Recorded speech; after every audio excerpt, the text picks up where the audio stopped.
Bonjour et bienvenue dans ce premier numéro du podcast de The Free Agent. Avant toute chose, on voulait, au nom de toute l'équipe, vous présenter tous nos vœux à tous ceux qui écouteront ce premier épisode de ce podcast. On vous souhaite bien entendu la santé avant tout et que 2021 soit quand même un petit peu meilleur que cette année 2020. En ce début d'année, du coup, on essaie de vous proposer de nouvelles choses. Vous nous suivez à travers le site ou à travers l'application sur les réseaux sociaux. Là, aujourd'hui, on va changer un petit peu et on va passer en mode audio avec un podcast. On espère que le contenu qu'on va vous proposer vous plaira et que vous vous abonnerez, que vous attendrez votre rendez-vous hebdomadaire avec impatience. Au menu aujourd'hui, on aura de la NBA avec un focus sur deux franchises en particulier qui ont animé ce début de saison, les Hawks et les Suns de Phoenix. On parlera aussi de la NFL avec la fin de la saison régulière qui a eu lieu hier soir, un peu de NHL et un petit peu de MLB aussi, parce que la NHL va reprendre dans les jours à venir. Et la MLB, il y a eu quelques petits mouvements super intéressants, notamment du côté de San Diego. Pour parler de tout ça, j'accueille nos meilleurs agents sur chacun de ces sports. Je vais vous présenter déjà Lucas. Ça va, salut Lucas? À tous, ça va Charles? Ça va, merci. Nicolas. Salut Charles, salut tout le monde. Damien. Salut Charles, salut à tous. Maxime. Salut tout le monde, bienvenue. Et enfin, Jordan qui nous parlera de NHL. Bonjour à tous. On va commencer. On va commencer par la NBA et par ces deux franchises qui nous surprennent vraiment en ce début de saison.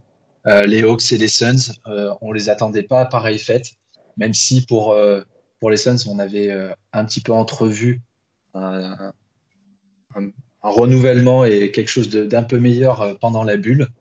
Mais on va commencer avec les Hawks et la conférence Est.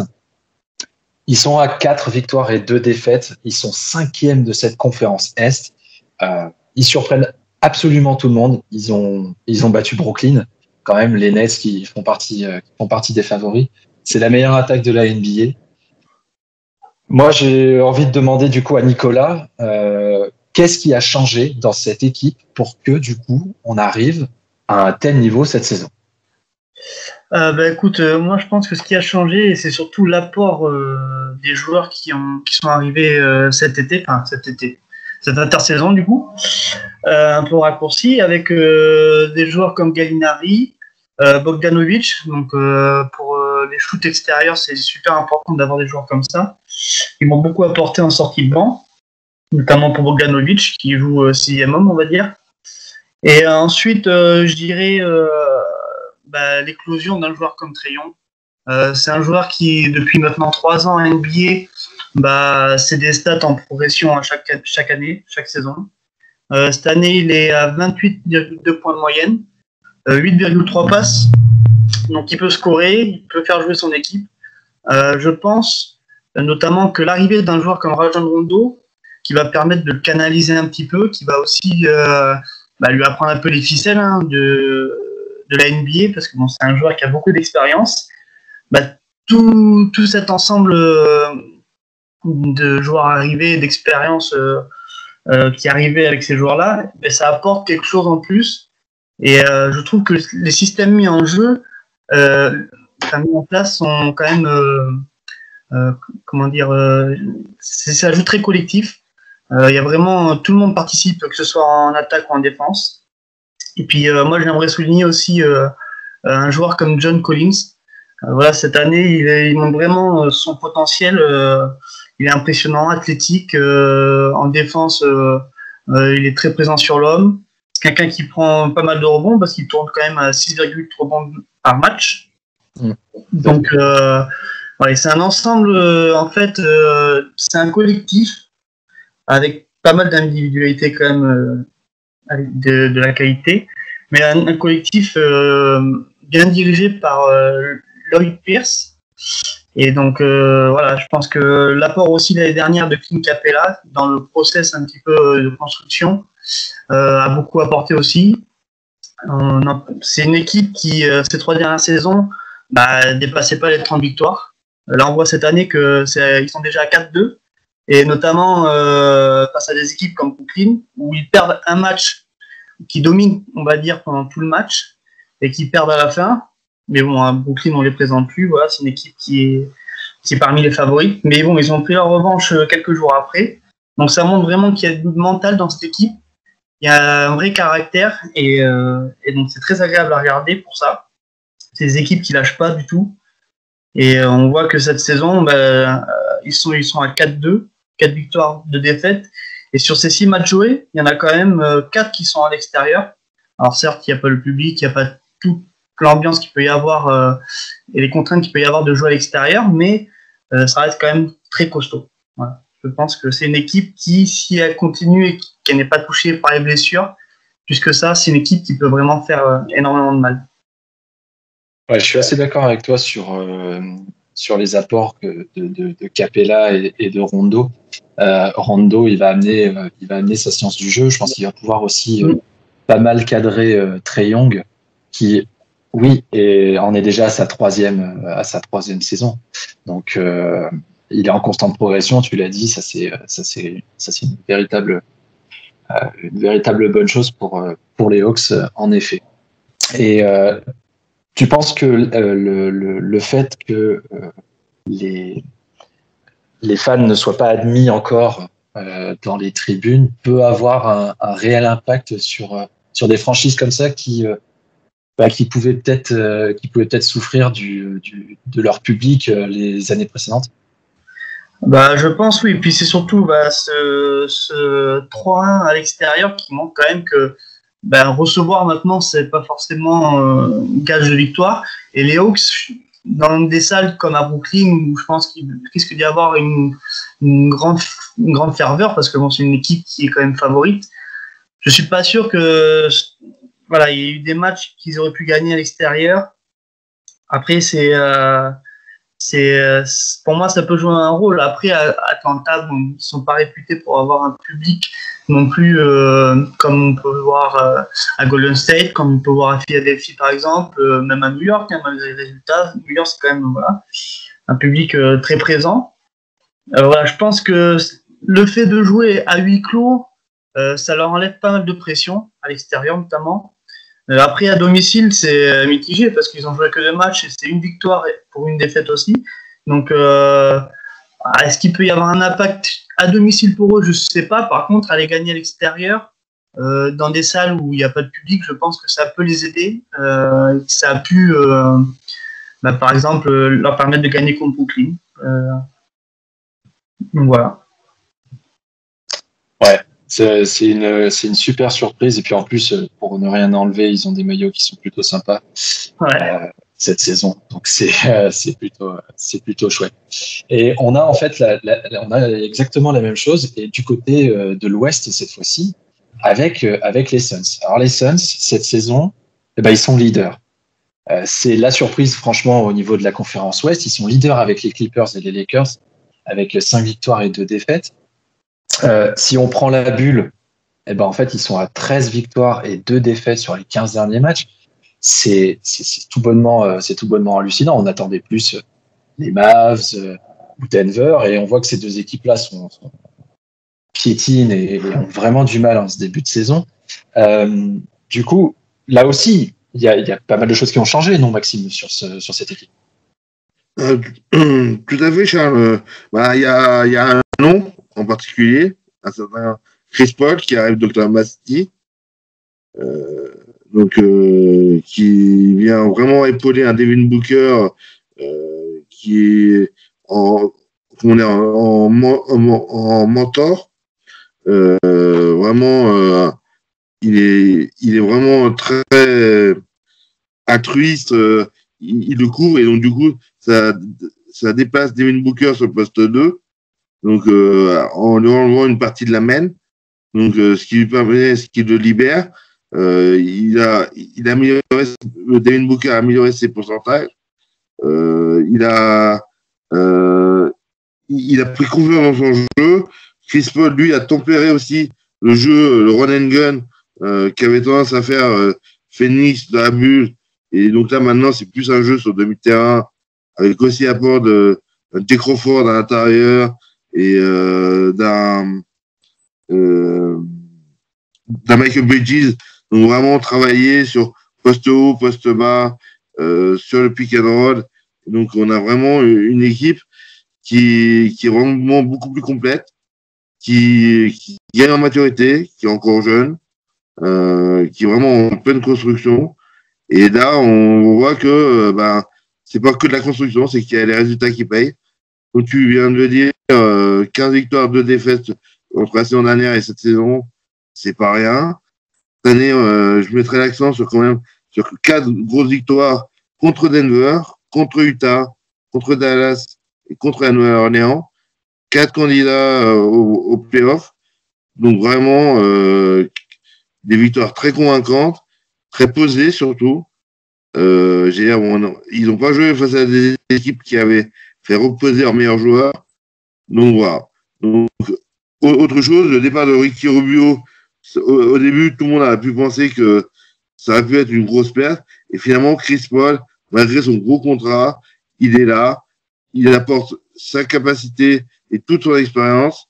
Et je voudrais quand même dire aussi, je pense que là, un petit mot sur le décès de Paul Westphal, qui est décédé l'autre jour, et je pense que il était le coach mythique des Suns.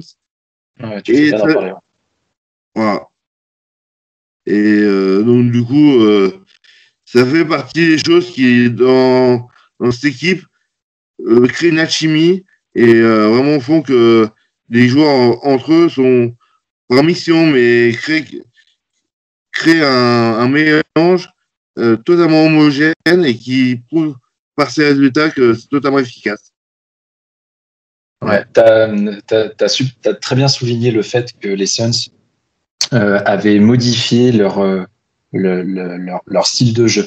On est effectivement plus sur du run and gun, et quand on regarde un peu les stats un peu plus avancées, on se rend compte que les Suns ont un nombre de possessions au global sur un match qui a drastiquement diminué et qui fait partie des plus faibles de la NBA.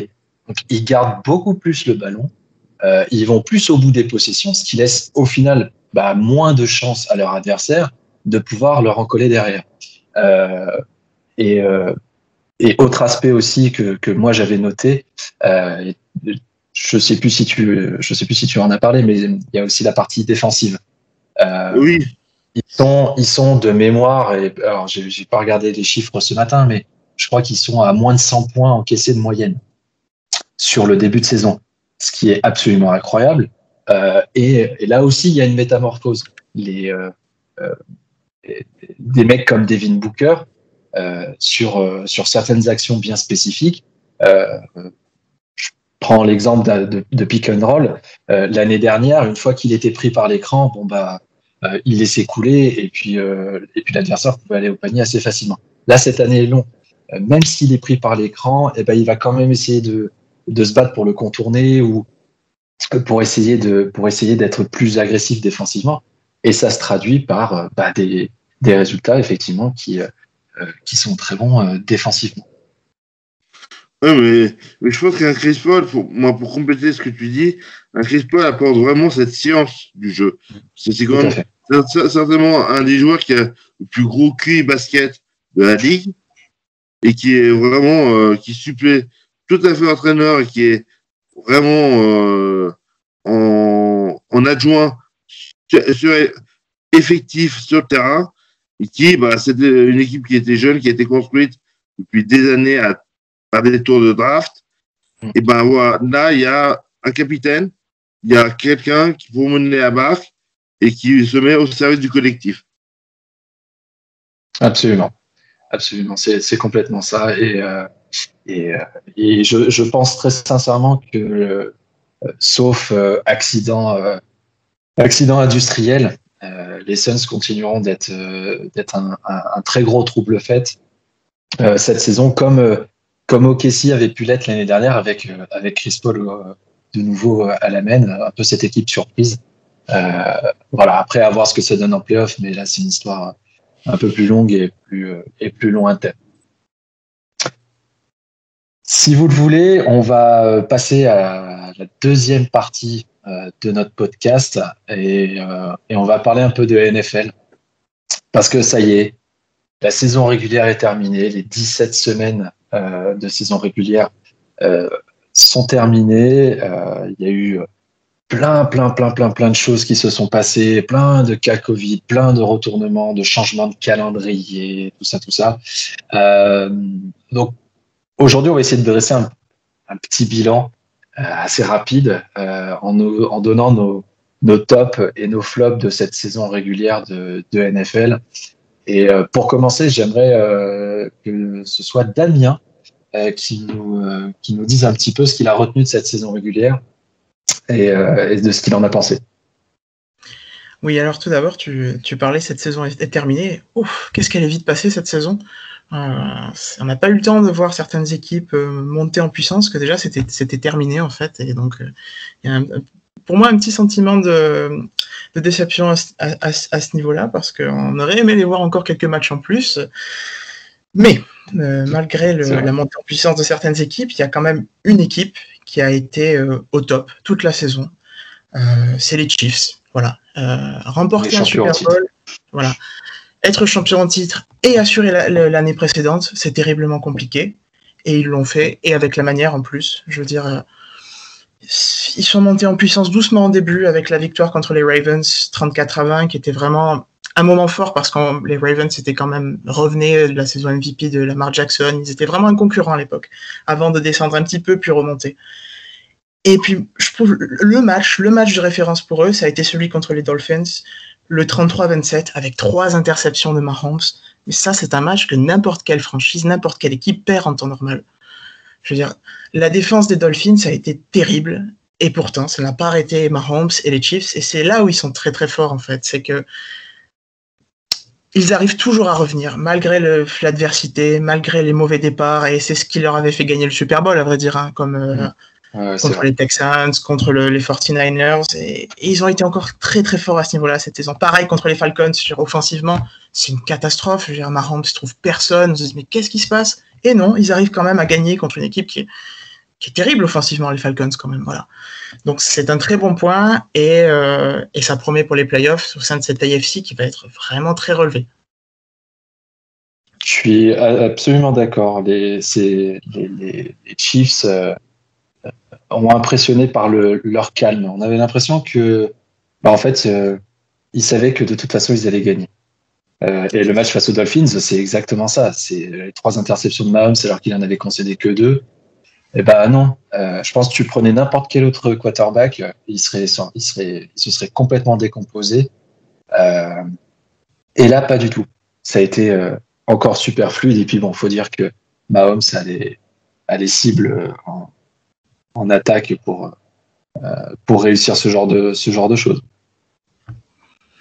Oui, c'est clair. Travis Kelce qui fait une saison encore extraordinaire. Tyreek Hill qui est inarrêtable. Enfin bref, ça fait peur. C'est exactement ça. Ça fait très peur, et ils sont favoris à leur propre succession.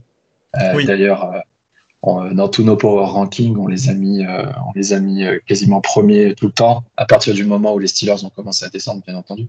Mais oui, ils sont aux États-Unis, c'est pareil. Tous les analystes les voient encore gagnants, pas facilement, parce que de l'autre côté, il va y avoir il y a du niveau aussi. Les Packers sont plutôt bons.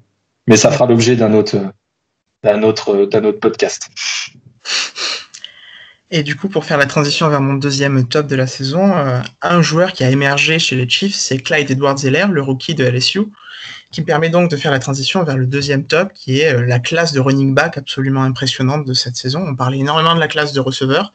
Bon, c'est vrai qu'on n'a pas été très déçus, parce que Justin Jefferson, Henry Ruggs ont tous fait des super saisons, mais j'ai vraiment été impressionné par la classe de running back, en particulier Clyde Edwards-Helaire. Il apporte énormément à cette équipe des Chiefs, il permet vraiment de soulager la pression sur Mahomes, il casse les lignes, il est très rapide, il peut recevoir, il est vraiment très très intéressant.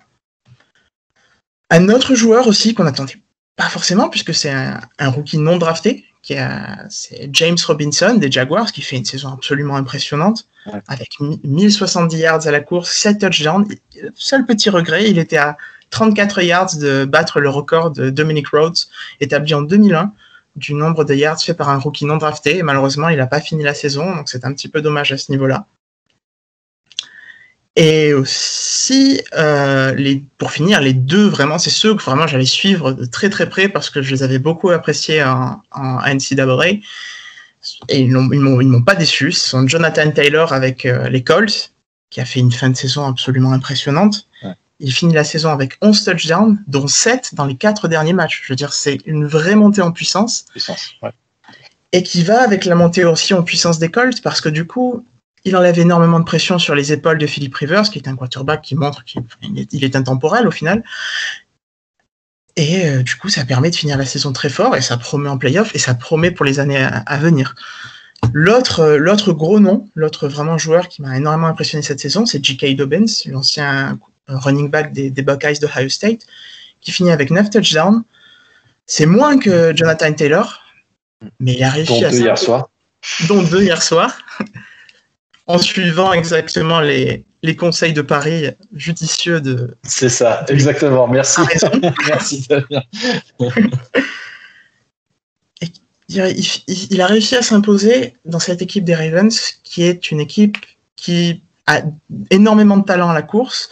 Donc, c'est vraiment très réussi. Et il est très bon et en très bonne association avec un quarterback qui court. Je veux dire, il est exactement dans le même écosystème où il était à Ohio State, c'est-à-dire avec Justin Fields, qui très souvent, surtout avec Dobbins, faisait des read options, qui partait à la course, etc.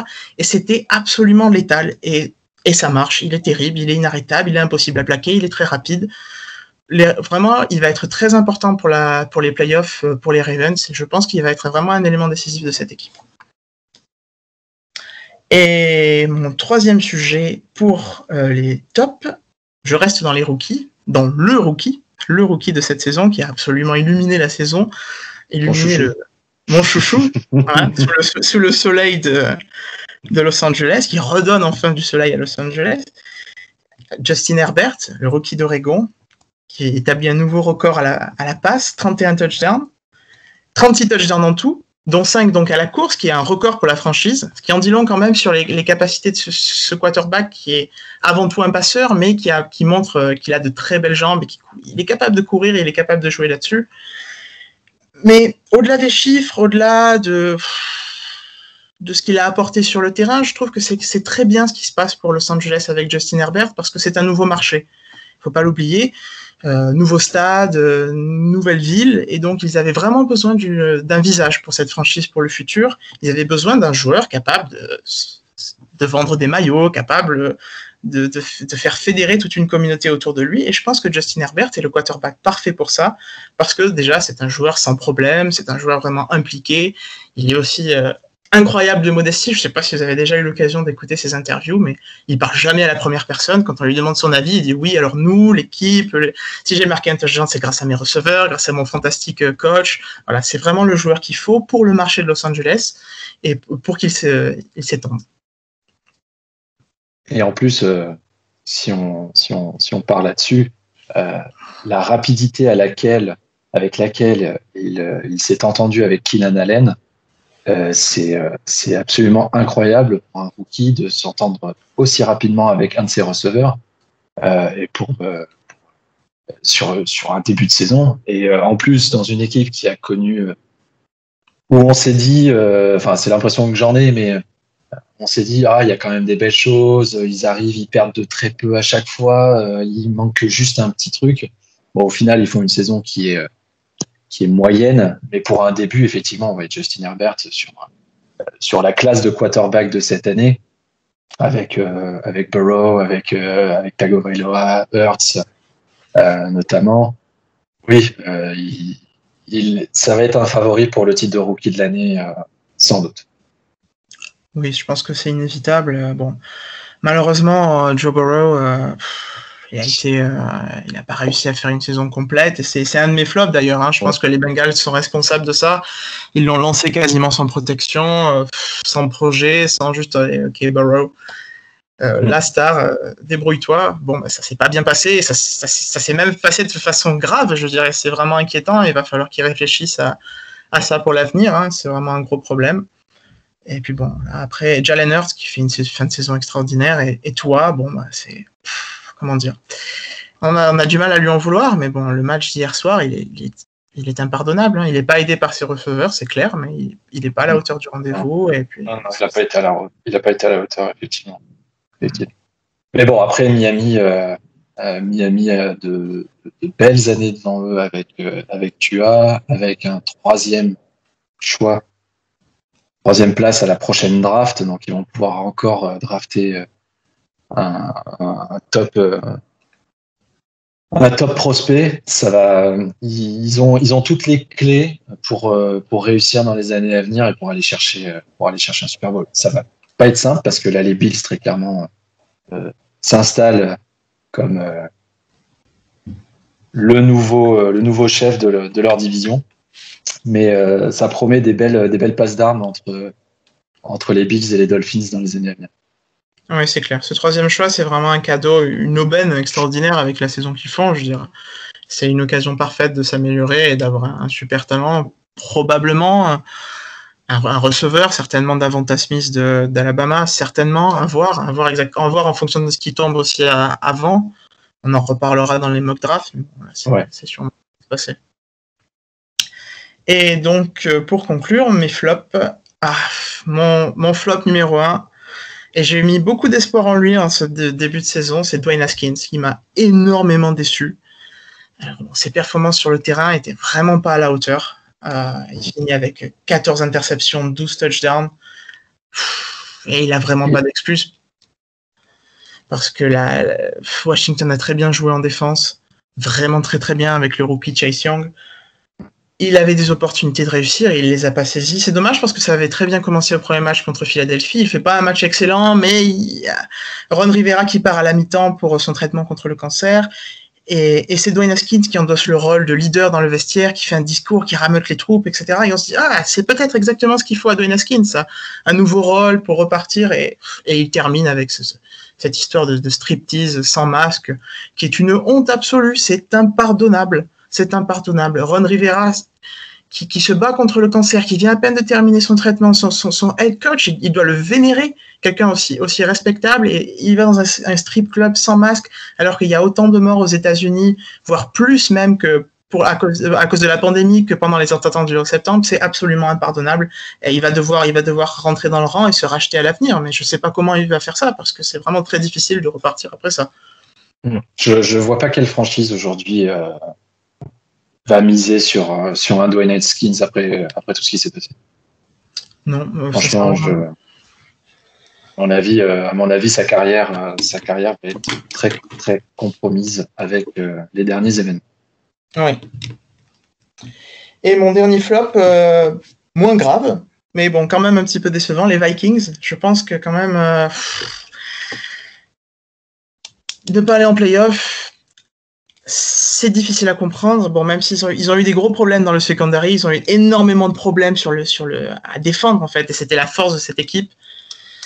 Ils payent vraiment leur mauvais début de saison, et puis ils payent malheureusement la défaite contre Chicago, qui est difficile à accepter parce que il y a deux receveurs qui font des matchs exceptionnels, Justin Jefferson, Adam Thielen, même Kirk Cousins qui a pas été excellent, mais qui a pas été catastrophique non plus, à part en début de saison. Il finit quand même très fort. Il n'a pas été capable d'amener son équipe en play-off. C'est vraiment un échec. C'est vraiment un gros regret pour les Vikings. Il va falloir améliorer cette défense parce que c'est la base de l'équipe. Hein. Je veux dire, c'est pas possible de continuer comme ça. C'est vraiment impossible et très décevant. On est d'accord. On les avait tous. On les avait positionnés en tête de leur division pour cette saison avant le début de saison. Et je dois dire qu'on s'est tous bien plantés. Oui, ils nous ont fait passer pour des personnes mauvaises en prédiction. Et c'est ça qui est impardonnable avant toute chose. C'est ça. Merci Damien pour tous tes tops et tes flops. Je passe la main à Lucas. Lucas, toi, tu as une vision de la saison qui est un petit peu différente de celle de Damien. Un peu différente, c'est clair. Donc pour mon premier top, moi j'ai les Jets. Donc ça peut paraître un peu bizarre au vu de leur saison, mais moi j'aimerais souligner le fait qu'ils aient été compétitifs sur les 16 matchs de l'année en fait. Parce que il y avait un moment où ils étaient, je crois, à 13 ou 14-0, où le premier pick leur tendait les bras, et malgré ça, ils sont allés chercher une victoire coup sur coup face aux Rams en premier lieu, et puis face aux Browns. Et pour moi, en fait, quand on voyait beaucoup de tank for Lawrence, le premier choix qui devait leur appartenir, qui finalement ne le sera pas. Moi, j'ai aimé les voir jouer, les voir batailler jusqu'au bout, et ne pas aller à l'encontre des valeurs du sport. En fait, de tanker, pour moi, c'est pas pardonnable pour une équipe de faire ça. Donc ouais, moi j'ai apprécié cet état d'esprit. Et puis voilà. Ensuite, pour mon autre top, moi j'ai la belle histoire. Donc Alex Smith. Alex Smith, ouais. C'est une histoire incroyable, comme les Américains les aiment. C'est quelqu'un qui a été écarté des terrains depuis 2 ans maintenant. Donc il a subi, je crois que c'était 17 interventions chirurgicales suite à une fracture du tibia. Et il a eu quelques complications qui ont bien failli lui coûter la vie. Donc le revoir sur les terrains, ça a été un moment fort de cette saison. Donc évidemment parmi mes tops. Et la petite cerise sur le gâteau, le voir aller chercher les playoffs hier soir, c'était tout simplement magique. Voilà, il est à 4-1 en tant que starter cette année. Je pense que la Washington Football Team réitérera l'année prochaine avec Alex Smith aux commandes, je pense. Et puis on verra. En tout cas, c'est une belle preuve d'amour pour ce sport qui est le football américain. Et ouais, je suis content pour lui. Je pense qu'on l'est tous, et on était super contents de le revoir sur un terrain précipité par la très mauvaise saison de Dwayne Haskins aussi. Mais c'est ça. Et je suis pas sûr que Tampa soit super content d'avoir à jouer Washington. Ouais, ouais, c'est vrai que avec leur défense aussi une très très bonne défense que j'ai pas souligné là, mais ouais, c'est pas un. C'est clairement pas un cadeau. Facile. Non, pas du tout. C'est pas un cadeau. Et donc ensuite pour mon troisième top, moi j'aimerais tirer mon chapeau à la NFL pour sa gestion du Covid. Donc on sait que c'était une année qui était vraiment différente, qui aurait pu être compliquée. Il y a eu des changements, etc., de calendrier, des matchs en pleine semaine qui étaient absolument inédits. Mais la NFL a réussi à nous offrir un spectacle absolument magique comme elle sait le faire à chaque fois, avec vraiment une bonne gestion, un bon protocole sanitaire, avec des tests qui étaient faits quotidiennement, des isolations pour les cas contacts, les cas positifs, etc. J'ai adoré voir comment la NFL gérait ça. Et puis jusque-là, pendant 17 semaines, ça a été. Je pense qu'on ira au bout, même jusqu'au Super Bowl, sans grande difficulté. Donc ouais, je suis content d'avoir vu la NFL participer, œuvrer à cette cause. Ouais, je leur tire mon chapeau aussi, parce qu'avec les trajets, avec la taille des effectifs et de tout l'encadrement qu'il y a pour une franchise de NFL, il y a eu des choses à redire, c'est sûr. Je pense que les fans des Steelers seraient pas tout à fait d'accord avec toi sur la partie du calendrier et des matchs en semaine. Mais oui, dans la grande majorité des cas, bravo à la NFL, et elle a montré que elle a sans doute montré la voie, notamment pour les autres sports, à un retour à la, on va dire entre guillemets, normale. C'est ça, tout à fait. Et du coup, pour mon dernier top, moi je voulais souligner le travail de Brandon Staley, le coordinateur défensif des Rams, pardon. Donc c'est un nom qui est absolument inconnu avant son arrivée aux Rams. Donc il a été 2 ans en tant que coach des outside linebackers des Bears, 1 an coach des outside linebackers des Broncos. Donc c'est quelqu'un qui avait un CV peu garni, mais qui a très vite pris en main cette équipe et l'a fait jouer au meilleur qu'elle puisse évoluer. Donc là, actuellement, la défense des Rams est première dans la ligue. Donc chapeau. Il a su faire renaître des gens comme des personnes comme Leonard Floyd, que j'ai beaucoup aimé. Troy Hill, qui était un peu qui ramait ces dernières saisons et qui a su là renaître aussi un peu de ses cendres. Un Darius Williams qui était inconnu avant cette saison, qui devient le cornerback principal derrière Jalen Ramsey. Donc c'est intéressant de le voir évoluer comme ça.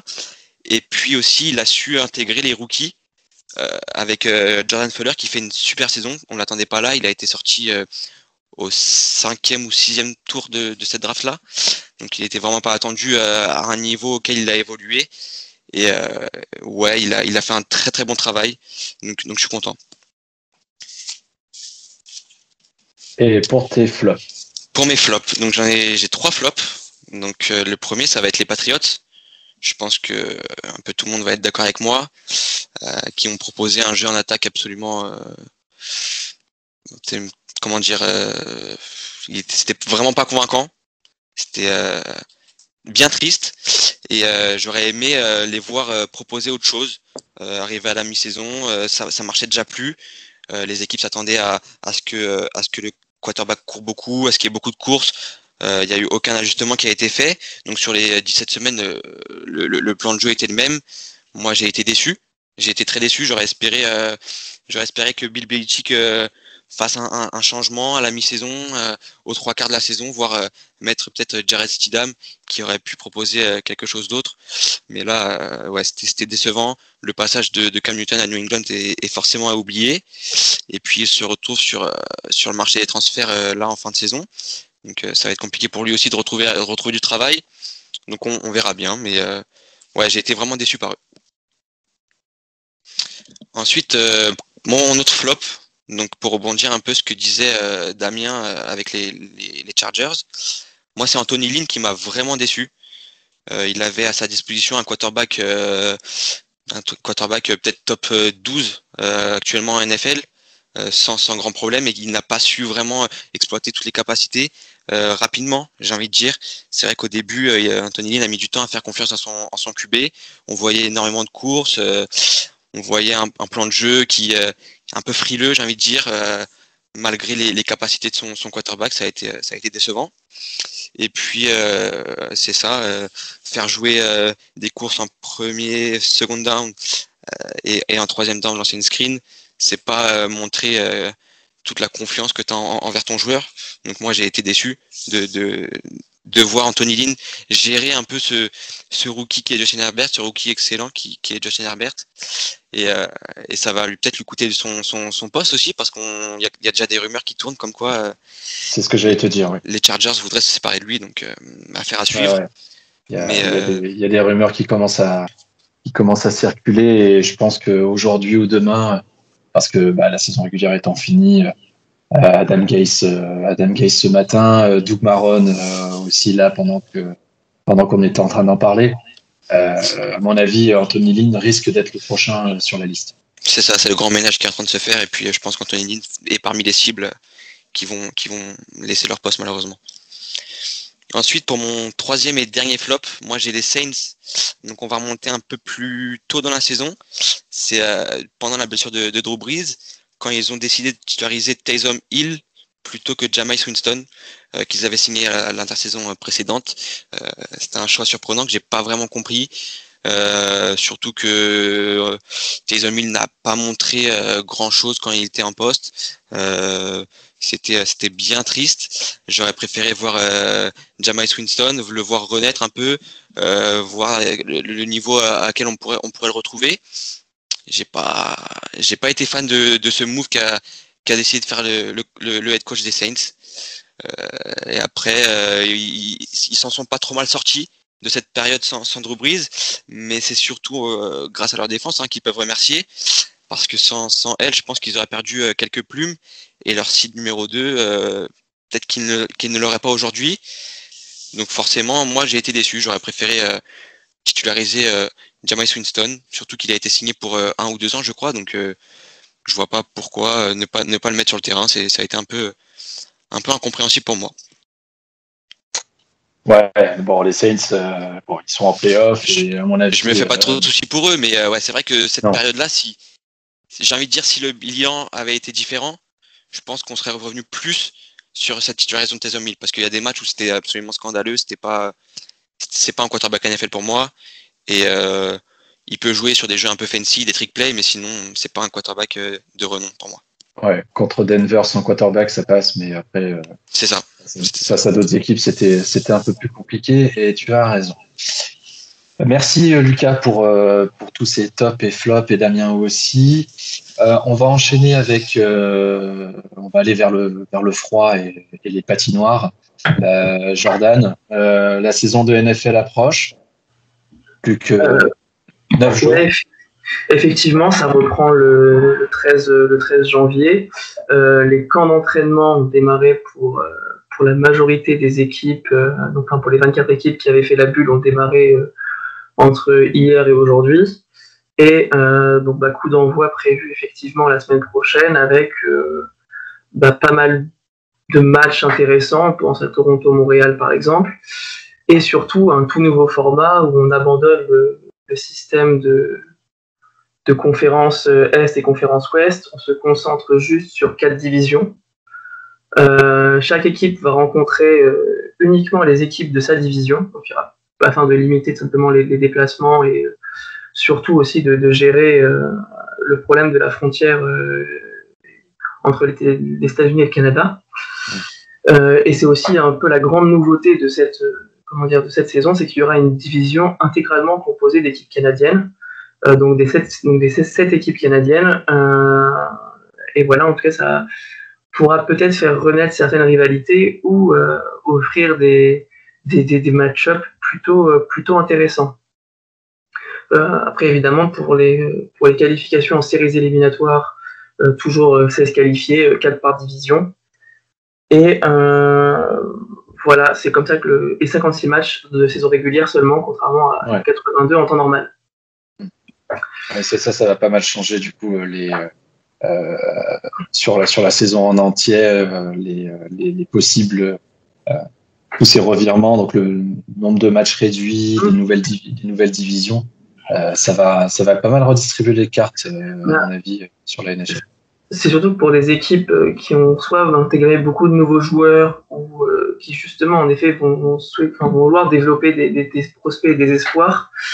Il va pas falloir se rater parce que chaque match déjà aura lieu contre un adversaire de division, ce qui fera des matchs constamment en fait. Et surtout, deuxième point, il y en aura beaucoup moins et donc du coup il va falloir gagner vite parce qu'effectivement les places vont, notamment dans la division Est, qui comporte des équipes comme Boston, comme Washington, comme Philadelphie. Les places en play-off vont valoir très cher et je pensais notamment à Boston, il ne va pas falloir laisser trop de points en route. L'autre grande nouveauté aussi, c'est les matchs. Il y en a 2 qui sont prévus en février sur le lac Tahoe dans le Nevada. Donc ce sera des matchs en extérieur sur des lacs avec pas de public, donc potentiellement des plans télé assez intéressants et relativement novateurs pour de la NHL. Donc 2 rencontres, comme je disais, Colorado contre Vegas dans un premier temps et Boston contre Philadelphie. Tout à fait. Et le lac Tahoe a l'air très joli, le cadre a l'air fou et j'ai très envie de voir ce que ça va donner et je pense qu'en tout cas en termes d'expérience télévisuelle, ça va être quelque chose d'assez incroyable. Ça va être incroyable. Et quand j'ai lu la nouvelle de ces 2 matchs en extérieur et que j'ai vu où était ce lac et que le mot Nevada est apparu en même temps, c'était pas tout à fait ce que j'escomptais parce que Nevada, pour moi, ça rime pas forcément avec lac en altitude et lac gelé. C'est plus désert, casino, tout ça, quoi. Donc, mais très intéressant. J'ai lu qu'on parlait de plans avec des drones, vraiment une expérience télévisuelle qui va être vraiment différente et la NHL va pouvoir poursuivre ce qu'elle a commencé dans la bulle avec de nouveaux plans aussi. Après les affiches sont ce qu'elles sont, c'est un autre débat, mais effectivement ça va changer aussi de la Winter Classic qui normalement avait lieu le 1er janvier avec son match en extérieur. Là ça va être quelque chose de de super intéressant à regarder. Ouais, effectivement, moi en fait c'est des matchs en tout cas qui me hype pas mal, et puis bon, ça reste quand même 4 équipes, je dirais, qui vont proposer un hockey intéressant. Donc je pense qu'il y aura que du bon à en retirer. Ok. Est-ce qu'il y a d'autres choses sur la planète NHL que tu voudrais ouais, je vais en profiter aussi pour faire un petit récap du marché des joueurs autonomes, parce qu'il s'est passé pas mal de choses pendant cette intersaison. J'irai rallonger, j'ai noté 3 signatures importantes, je pense, pour la saison à venir. Donc la première concerne Alex Pietrangelo, qui quitte les Blues de Saint-Louis pour rejoindre les Golden Knights de Vegas. Donc Pietrangelo, c'est un des meilleurs défenseurs de la ligue. Il va intégrer les Golden Knights, qui était une équipe qui avait déjà un effectif ultra complet. Et moi, ce que je trouvais à cette équipe, c'est qu'il manquait un peu une figure de proue, je dirais un leader, un joueur star, un réel franchise player. Et je pense que c'est le type de joueur qu'ils viennent de récupérer avec Pietrangelo. Ils ont aussi pu conserver Robin Lehner et Marc-André Fleury, qui sont 2 excellents gardiens, et ils vont former l'un des meilleurs tandems de gardiens de la ligue. Donc Vegas pourrait en tout cas faire partie des prétendants au titre, ça c'est une évidence, et surtout attention lorsqu'on va les jouer, parce que défensivement ça risque d'être très très solide. Évidemment, l'autre transfert qui est un peu induit de celui-là, c'est la signature de Torrey Krug au Blues, donc pour remplacer tout simplement Alex Pietrangelo qui est parti. Donc Torrey Krug qui jouait avec Boston, qui c'était aussi pareil, qui s'était illustré comme un des meilleurs défenseurs de la conférence S, passe lui donc au Blues pour remplacer Pietrangelo. Et je trouve que c'est assez intelligent ce qu'ont fait les Blues, parce qu'ils perdent probablement leur franchise player, mais arrivent à récupérer un défenseur qui marque quasiment 50 points par saison, et donc du coup ils arrivent à rester compétitifs, surtout avec probablement le retour de Tarasenko et la signature en tout cas la signature supposée de Mike Hoffman. Si Jordan Binnington, le gardien, revient au niveau qu'il avait lors de la saison où il gagne la Coupe Stanley, c'est pareil, les Blues aussi vont probablement être bien meilleurs que ce qu'on attendait. Et dernière signature de mon top 3, c'est Taylor Hall qui part au sabre. Jack Eichel, le capitaine et centre des sabres, s'était un peu agacé de pas jouer les playoffs et de pas voir les sabres progresser, et surtout on avait l'impression qu'il était vraiment seul et qu'il devait tout faire dans cette équipe. Là, l'entraîneur Ralph Kruger récupère Taylor Hall, qu'il avait déjà coaché avec la sélection canadienne de mémoire, ou nord-américaine. Et surtout, en effet, il donne à Jack Eichel un attaquant qui est lui aussi capable de mettre 80 points par saison, et donc d'aller l'épauler pour aller chercher le playoff. Alors, ça va être compliqué parce que la division Est est très relevée, mais en attendant, c'est quand même un message fort qui est envoyé aux fans des sabres qui souffrent depuis des années de voir leur équipe dans les bas du classement, et en même temps, ça montre aussi qu'ils veulent garder Eichel et qu'ils voient en lui leur franchise player du futur. Ouais, moi ça je rajouterais une grosse pensée pour Henrik Lundqvist. Alors ouais, malheureusement qui lui est parti et qui a eu problème au cœur, qui va devoir subir une chirurgie à cœur ouvert, et il a 38 ans, très franchement je sais pas si on le reverra sur une patinoire un jour.